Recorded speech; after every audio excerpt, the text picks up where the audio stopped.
talked a little bit off air on that, but you could talk a little bit about that, how influencer marketing is affecting not just the esports industry, but other industries in China.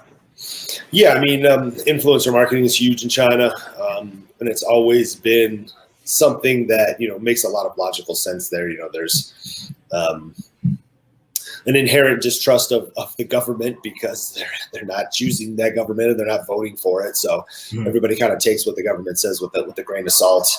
And then that also filters down into large corporations and even smaller corporations. So in China, it's difficult to get people to trust what a brand is saying about themselves. So the way influencer marketing works there is almost like,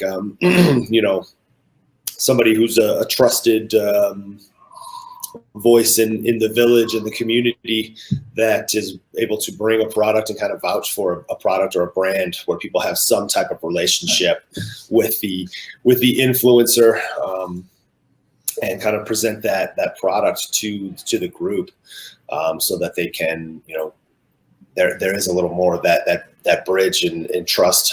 That gap in trust has been bridged, and people are much more willing to try something like that. So a lot of what we do on the e-commerce side is trying to sort through the influencers, find out which influencers have real engaged followings. We have a kind of internal metric system that we built up where we can actually take a look at, the types of comments and how frequently people are getting comments, because there's a lot of bots, a lot of zombie traffic in China, something you need to be wary of.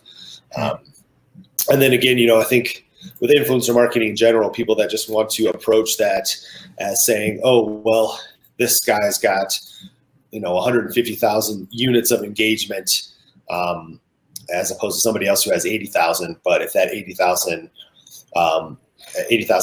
person fan base is much more engaged, that's actually way more valuable. So somebody who's just getting a lot of likes, or a comment that says okay or cool or thumbs up is very different from somebody saying, hey, this is an amazing product, where can I find more information about this, or something like that, where you've got somebody more, engaging in a more specific way. So, I mean, for us, it's a lot of kind of reaching out and building relationships with the influencers, which is why we tend to get much better deals than people who are just reaching out for platforms and saying, hey, push my product. Here's what I'm offering. And you see some of these influencers in China that have 1 million followers on Weibo, you're getting $50,000, $60,000, $80,000 for a post or two.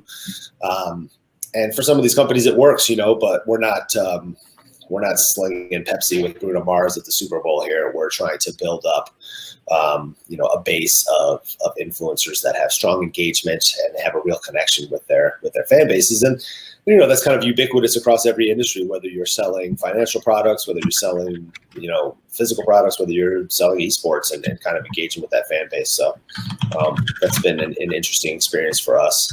And one of those things with our kind of cultural fluency and cultural knowledge that we can help brands deal with and kind of bridge that gap.